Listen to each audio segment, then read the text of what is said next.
I called my fiancé boring, smaller, and just a safe choice at girls' night. He overheard, blackmailed me with proof, and destroyed our engagement.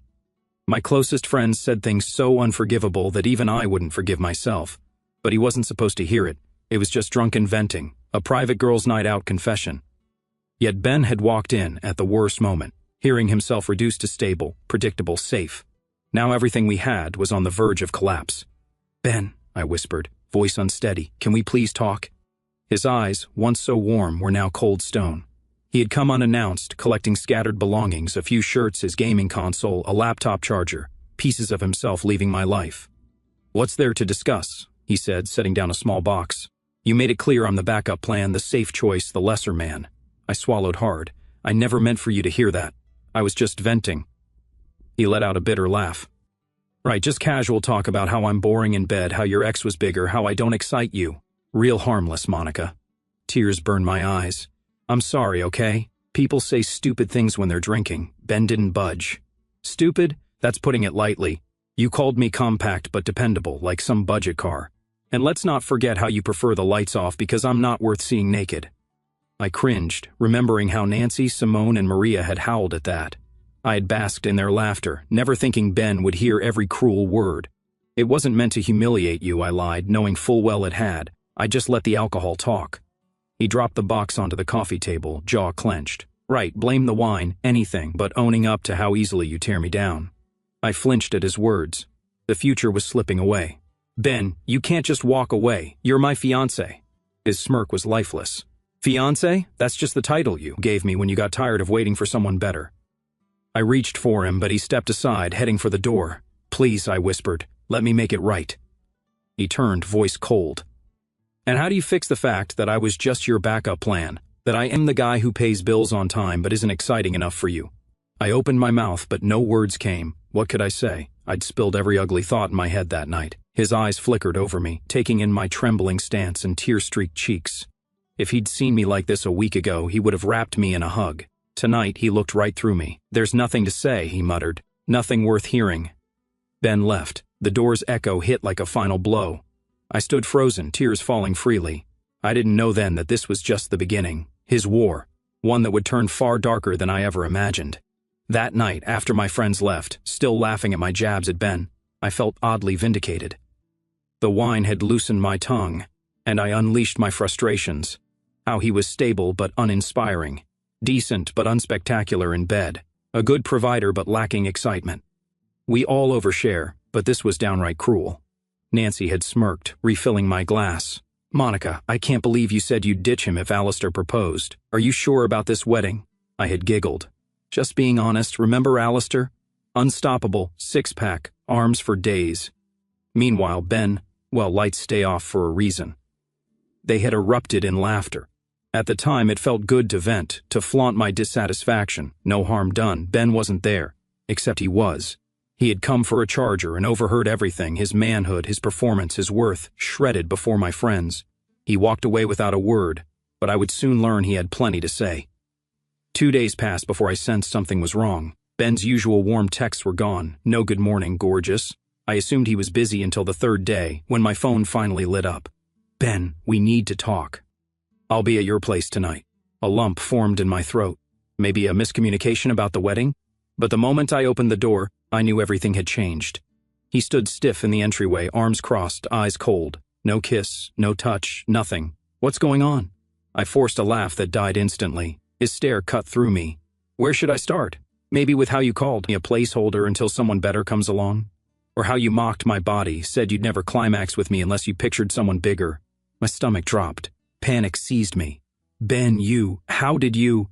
His jaw clenched. "I heard everything, every joke about me being boring in bed. Didn't expect me to drop by, did you?" "Ben, it wasn't serious," I stammered. "Just venting girl talk. You humiliated me," he cut in, voice shaking. "Hearing the woman I planned to marry list why I'm subpar, and you enjoyed it, Monica. You loved it." Guilt and fear swallowed me. "I'm sorry. I never meant—" "Just what?" he snapped. "Sharing a private laugh about the man you claim to love? Pretending you're better than me because you once had a fling with some musclehead trainer? Or is it because you think I'll never leave, so you can say whatever vile things you want?" Tears threatened, but I refused to cry. I was stupid, okay? I messed up, but it's not how I really feel. I just said things to amuse them. He glared at me with a bitterness that made my stomach churn. You think that's an excuse? I shook my head, tears spilling now despite myself. No, but Ben, I love you. I just got carried away. His laughter was hollow. Yeah, you love me so much you'd jump back into Alistair's bed if he so much as crooked a finger at you. You said that, Monica. In fact, you bragged about it. I pressed a hand to my mouth, recalling my own words. If Alist ever got his act together and proposed, I'd probably be gone in a flash. It had felt like a silly, edgy thing to say at the time, never real. But now, seeing how it cut him, I regretted every syllable. Let's talk this out, I pleaded. We've been together for years. We have plans. We can fix this. He searched my eyes, and for a fleeting moment, I thought I saw a flicker of the old Ben. Gentle, caring, patient. But it vanished as quickly as it appeared. No, he said, stepping back. I don't think we can fix this. Some words can't be taken back. In the days that followed, our engagement unraveled. Instead of talking it out, we locked into a bitter standoff. Ben ignored my calls for a week. Through a mutual acquaintance, I learned he was staying at a friend's place, no word on our future. Angry and humiliated, I turned to my friends, but they had been part of that cruel conversation. Some admitted we went too far, others said he was overreacting. Monica, Nancy said as I paced her living room, just own up to it. Apologize, no excuses. I scowled, I tried. He won't listen. He's made me the villain, Maria hesitated. It was brutal, you know. How guys are about size. I groaned. I know I messed up, but does that justify him disappearing? We're engaged. We fix things, not run away. Simone snorted. You're forgetting men have egos. You basically said he's a last resort. I'd run too. Frustration churned inside me. My friends had encouraged the jokes, yet now they told me to grovel. The hypocrisy stung, but they were right. I had to fix this. Except when I tried, I saw a new side of Ben. One that wasn't just hurt. He was planning something far darker. Late one evening, I heard a knock on my door. My heart soared, hoping it was Ben, finally ready to talk. I found him on the other side, eyes bloodshot, face etched with fatigue and anger. Wordlessly, I stepped back to let him in. He stood in my foyer, scanning the place where we once planned to start a family. The silence weighed heavily. Then he pulled out his phone, flipping through it in front of me. What are you doing? I asked, confused. He flashed the screen in my face. You recognize these? My blood chilled. They were screenshots of text messages, my private chats with Nancy, with Maria, snippets of me complaining about Ben in vivid, humiliating detail. There was one text where I typed, he's sweet, but seriously, is it too much to ask for a guy who's bigger than average? I feel like I have to close my eyes and pretend he's Alistair just to get off. I blanched, ripping my gaze from the phone. You went through my phone? He stared at me. I used your cat's birthday as a passcode. Not exactly secure, and yeah, I wanted to see if what I heard was just an isolated incident. Apparently it wasn't. My mouth went dry. Ben, that's private. You can't just... He cut me off with a snarl. You want to talk about privacy after you publicly trash me in front of your friends? Don't make me laugh. I reached out, trying to wrestle the phone from him, but he yanked it away. Ben, delete those, please. He smiled coldly. Oh, I'm keeping them. Every word, every screenshot. I also have the audio recordings I took that night. Did you know I recorded it all? My phone was in my pocket, capturing the entire conversation about how worthless you think I am. My heart hammered so hard I thought I'd faint. Why would you do that? Leverage, he said simply. You break my heart, I break your image. If you try to spin this story like I'm some monster, or if you try to win sympathy by painting me as incompetent, guess what? I'll show people exactly what you said in your own words. I stared at him, stunned by his sudden vicious streak. You're blackmailing me? He shrugged. If that's what you want to call it, fine. I prefer to think of it as insurance. You humiliated me. Now I have a way to humiliate you back. Seems fair. Tears scalded my cheeks, but I refused to break.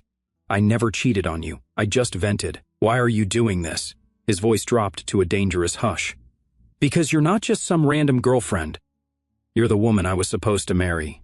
You swore you loved me, and behind my back you reduced me to a punchline. You made me out to be a flaccid loser who can't keep you satisfied. That deserves more than a simple apology. I sank against the wall, shivering. Ben, what do you want? His lips curled in a grim smile. I want you to suffer the way I did. I want you to see how it feels when your secrets are out, when everyone looks at you with pity or disgust. But I won't do it yet. I'll let you stew, never knowing when or if I'll strike. My throat constricted. The irony wasn't lost on me. I'd always thought of Ben as a safe, boring guy with no capacity for real cruelty. Now I stood face to face with a man who was calmer, colder, more calculating than anyone I'd ever dated. He pocketed his phone, turned on his heel, and left. No final words, no chance for me to plead further. I sank to the floor in a sobbing heap, realizing that the sweet fiancé I'd taken for granted was gone, replaced by something far more sinister. In a twisted way, my fear fueled new waves of anger. I told myself he had no right to read my private texts, no right to threaten me. If anything, this proved he was the villain I'd mocked him for not being. Except now, I was on the receiving end. "You need to be careful," Nancy warned when I told her what happened. "He sounds unhinged." "Are you sure you're safe?" I scoffed, though my bravado was shaky. Physically, I'm sure he'd never lay a hand on me. But he can ruin my life in other ways. He's got humiliating texts about me hating my job, calling my boss an idiot, faking sick days. If that gets out, I'm finished. Maria bit her lip. "Can you do damage control? Like, let your boss know you've been going through a rough time?" I groaned. "You don't get it. He has real evidence of me planning to skip important meetings, forging doctor's notes, mocking upper management. If I get fired, I could be blacklisted from the entire industry." Nancy frowned. "That's insane." "I mean, does he really want to destroy you that badly?" I exhaled shakily. "He wants me to feel as humiliated as he felt. I guess he thinks it's justice." Simone, flipping nervously through her phone, whispered, "He's punishing you. But maybe if you lie low, he'll calm down." "Calm down?" I repeated, bitterness creeping into my tone. "We're supposed to be planning a wedding. Instead, he's threatening me with revenge porn. Except it's not porn, it's just my humiliating confessions. This is beyond calm down." In a fit of misguided indignation, I vented once again, saying all sorts of things about Ben. I raged to my friends in person this time, about how he was a petty, insecure, controlling jerk, how I wished I'd never said yes to his proposal. I made them promise not to repeat any of it electronically, terrified he'd have spies or a way to hack my phone again. But even as I spilled those toxic words, a dark part of me knew I was only digging myself deeper. One evening, still stewing over everything, I made a reckless decision. I called Alistair, the ex I had so casually compared to Ben. Part of me wanted comfort, part of me wanted revenge. He picked up on the second ring. "Monica, thought you'd be married by now." I forced a laugh. "Yeah, the wedding's on hold, might not happen." He whistled. "Guess your fiancé didn't measure up." Swallowing my guilt, I asked to meet. He agreed without hesitation. The next night we sat at an old date spot, the past rushing back. "You once said I made you feel alive," he mused, sliding me a drink. "So, what happened?" I forced a smile. "You weren't ready to settle down." I got tired of waiting. He smirked. "Maybe I am now. People change." Guilt crept in. Was I really doing this just to spite Ben? But bitterness drowned reason. I leaned in, letting Alistair's hand rest on my thigh, chasing the thrill of desire over stability. Then I saw him, half hidden in shadow, leaning against the wall at the far end of the bar. Ben. Our eyes locked. He smirked, lifted his glass in a mocking salute, then turned and walked out, vanishing into the crowd of night owls. My stomach clenched. Alistair noticed my sudden pallor. "Monica, you okay?" I forced a shaky laugh. "Yeah, I'm fine. Just thought I saw someone." But dread sank into my bones. If Ben had witnessed me flirting with Alistair, would he double down on his threats? He'd claimed he wanted me to suffer. Maybe seeing me in another man's arms was exactly the kind of provocation that would push him to unleash every humiliating text, photo, and snippet he had. The next day, a text arrived from Ben, Rooftop Lounge on 7th, tonight, 9 p.m. Come alone. My hand trembled around my phone. Was he going to confront me about Alistair? Was this another trap? Still, I had no real choice. So at 9 p.m., I stepped into the swanky rooftop lounge, heart pounding, scanning the clusters of well-dressed patrons. I spotted him on the far side, leaning on a railing that overlooked the city skyline. He wore a dark suit, crisp white shirt, and an expression that chilled me to the bone. "Hi," I said softly, stepping up to him. He nodded in acknowledgement but didn't smile. "You look good," he said flatly. "Better than last night when you were letting Alistair grope you in public." I bristled, face heating. "So you were watching?" He shrugged, swirling the drink in his hand. "Guess I wanted to see how far you'd go." "Another piece of evidence, if you will." I swallowed, fighting back tears. "I never cheated on you. You walked out before anything happened." His eyes flicked to mine, cold. "So, you're asking me to be grateful that you only openly flirted with your ex while we're still technically engaged? That's your big moral stance?" I averted my gaze, embarrassed. What do you want me to say? He drained his glass, set it aside. I want you to stop playing the victim. You set this in motion when you decided to humiliate me behind my back. And now you're openly humiliating me in front of everyone else. It's like you can't help but degrade me, even after you know I'm ready to break you if you cross a line. My heart pounded so fiercely I thought my chest might explode. Ben, I swear I wasn't trying to humiliate you. I was just upset, angry. Everything is a mess. He scoffed. You think you're the only one who's upset? You think I enjoy lurking around, hoping you don't escalate this? This is your fault, Monica. You made me realize I was never truly respected or desired in this relationship. Tears welled in my eyes. I respect you. Stop lying, he hissed. You told them my body is a joke compared to your ex. You said I'm too boring to keep you happy, that you fantasize about him while we're in bed together. That's not respect. I clutched the railing, struggling to breathe. I never meant it. It was drunk talk. His gaze narrowed. I'm starting to think everything you say is just talk, drunk or not. You said it, and you meant enough of it to repeat it multiple times. Silence stretched, broken only by the distant hum of city traffic and the quiet chatter of loungegoers behind us. My tears fell freely now, no longer caring about my makeup or my composure. If there was even a shred of pity left in his heart, I prayed he'd see how sorry I was. Instead, he leaned in close, voice a low rasp. You want to push me further? Keep messing with Alistair. Keep telling your friends I'm worthless. Do it. Because I'll nuke your life, Monica. I have everything saved in multiple backups. Your job, your relationships, your family's respect. I'll burn it all if you keep provoking me. My breath stuttered. You can't. Oh, I can, he said, almost gently, and I will. Don't doubt it for a second. After that chilling exchange, I staggered home, a sobbing mess. The next morning, I called out of work again, feigning illness, too shaken to face the day. My phone buzzed intermittently with messages from Nancy, Maria, and even Simone, all worrying about me, but I couldn't handle their sympathy or their scolding.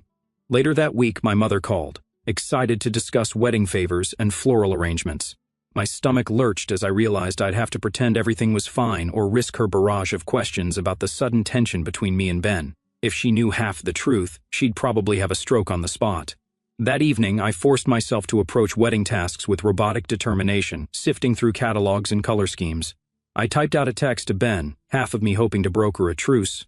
Monica, let's talk. We can't keep fighting like this. If we're ending it, we need closure. If we can salvage something, we need to try. No reply came.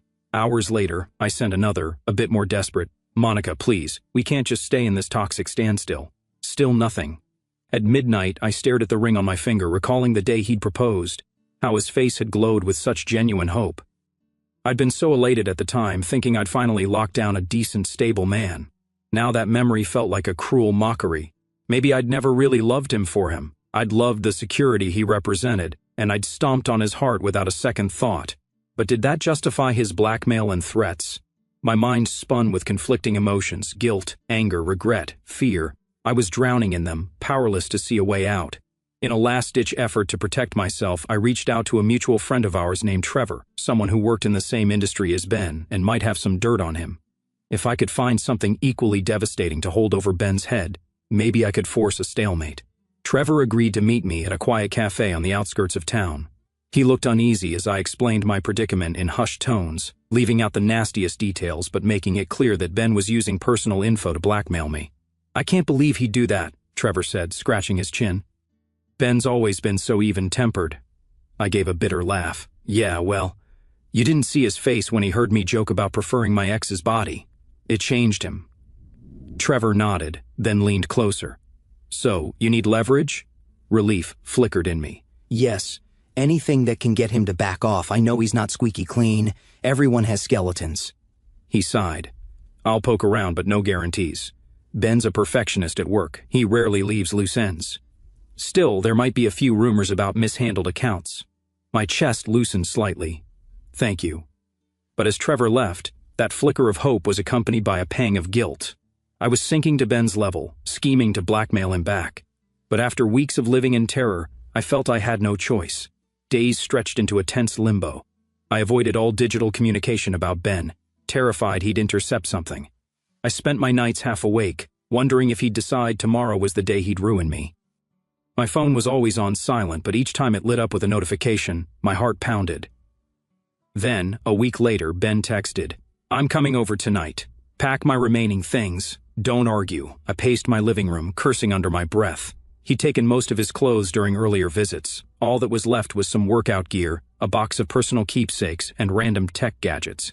That evening, at the stroke of 8 p.m., he walked in, face impassive. I held out the box. Here, that's everything. He nodded, tossing it aside for the moment, then met my eyes. We should talk. I swallowed. That's what I've been saying for days, but you never responded. He shrugged. Had nothing to say until now.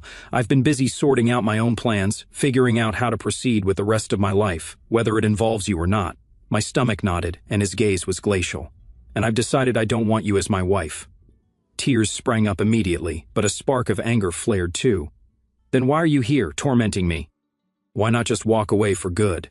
He took a step closer, so close I could see the tension in his jaw. Because I want to see if you'll beg.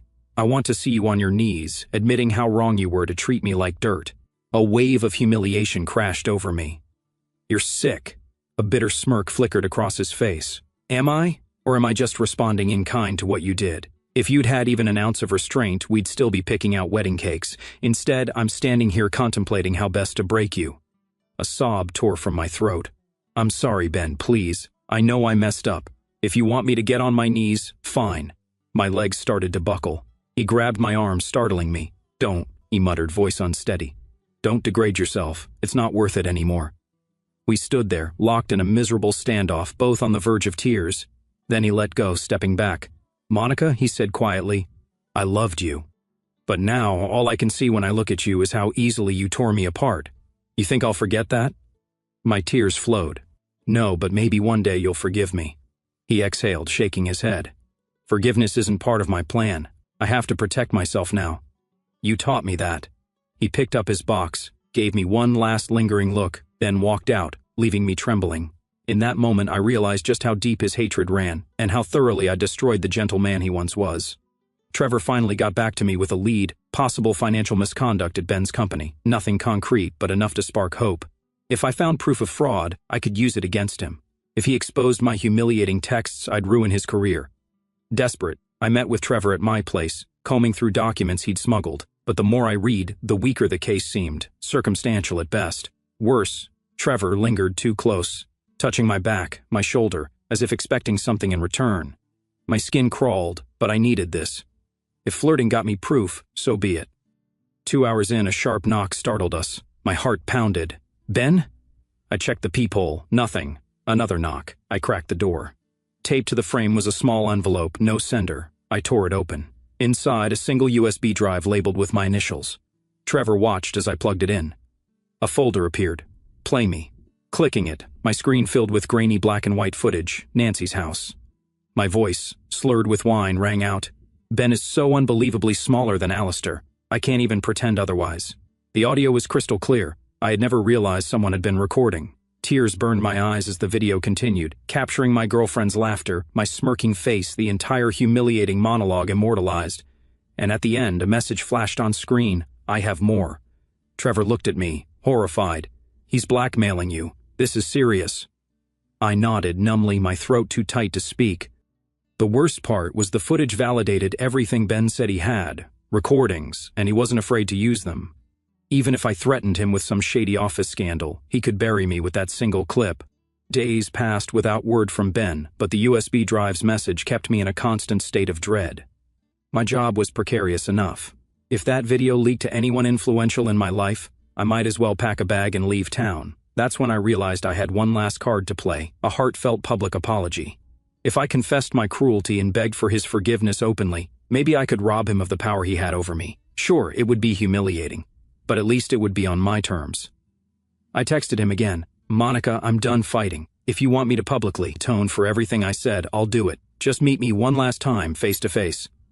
Surprisingly, he replied, Ben, tomorrow, 8 p.m., your place, no one else. My stomach clenched. Was he planning to humiliate me further, or was this a chance for closure? Either way, I had no other options. The next evening, I paced my living room, every nerve on edge. He arrived right on time, letting himself in. His expression revealed nothing. Ben, I began softly, thanks for coming. He nodded, setting his phone on the coffee table. Make it quick. I have things to do. I took a deep breath. I want to apologize publicly if necessary for everything. I'll post a statement or record a video, whatever it takes.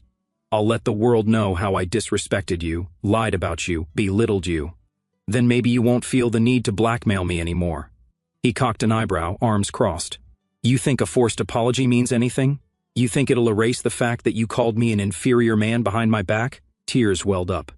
"No, but what else can I do? You're holding all the cards." A mirthless laugh escaped him. "You still don't get it, do you? This was never just about an apology. It was about you realizing that you can't treat someone like a joke and expect them to lie down and take it." My lip trembled. "I do realize it, I swear." He stared at me for a long moment, then sighed. "I'm not going to destroy you, Monica." Relief surged through me. "You're not?" He shook his head. "I've had plenty of chances. I could have sent those videos to your boss, your parents, your social media contacts. But what would that achieve, really? You'd lose everything and I'd be the scumbag who ruined his ex-fiance's life. That's not victory, it's just chaos." I collapsed onto the couch, tears streaming. "Thank you. I swear I'll do anything to make this right." Ben looked away, jaw clenched. "Nothing you do can fix the fact that you made me feel worthless, that you compared me to your ex like I was a defective spare tire. I had no comeback. Every harsh comment I'd made replayed in my mind like a broken record." He pulled in a shaky breath. "But maybe you're not the only one to blame. Maybe I was naive, thinking my stability would be enough to keep you happy. I should have known better." A beat of silence passed, heavy with remorse. Finally, he glanced at his phone, then back at me. "I'll delete the files from my cloud," he said, voice thick. "I can't say for sure there won't be any copies left somewhere, but I won't use them. As for the wedding, that's done. We both know it. I wanted to run to him, to throw my arms around him and beg for another chance, but the emptiness in his eyes told me it was futile." "I understand," I whispered. He picked up his phone, tapped a few times, then showed me the screen. Folders labeled with my name disappeared one by one. There, gone. A sob of relief burst from my chest, but it was tainted by profound sadness. "Ben, I'm so sorry." He nodded, tears gathering in his own eyes. "Me too. Sorry I wasted so long thinking you truly wanted me." His words stabbed me like a knife. Before I could respond, he turned and left. The door closed behind him with a soft click that somehow felt louder than any slam. In the weeks that followed, I wrestled with grief, shame, and a strange sense of freedom. With the blackmail threat gone, I no longer had to tread carefully, but the cost was immense. The wedding was canceled, my family was devastated, and my friends didn't know how to comfort me. Nancy kept me busy with group outings, while Maria bluntly reminded me that kindness could have prevented all this. One night, I found an old photo album. Ben and me laughing on vacation, him carrying me near a waterfall. Clutching the picture, I wept. How had I destroyed a man who had loved me so deeply? I had turned him into someone vengeful, and it was entirely my fault. I heard through acquaintances that Ben was considering a transfer, possibly out of state. He told people little, only that the wedding was off. He never smeared my name or leaked anything. Instead, he left me to face my own mistakes. Some days I almost wished he had exposed me. At least then the waiting, the guilt would be over. But he let me twist, drowning in regret. A punishment worse than revenge. Time marched on, as it always does. The invitations to the canceled wedding never got a formal explanation, just an awkward notice from my mother that we decided to delay the ceremony. People whispered, speculated. Rumors flew. Some suggested that Ben discovered I was cheating. Others claimed we had irreconcilable differences. No one guessed the truth that a series of drunken, vicious remarks had escalated into a full-blown revenge scenario, turning him into a villain and me into a sobbing wreck. Occasionally, I scroll through old messages or flick through photos of me and Ben, smiling, arms draped around each other at family gatherings, or giggling on the couch during movie nights. Each image is a painful reminder of what we once had and how cruel words can slice deeper than any physical blow.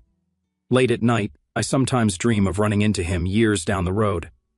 In the dream, he's happy, maybe with someone new, someone who treats him with genuine respect.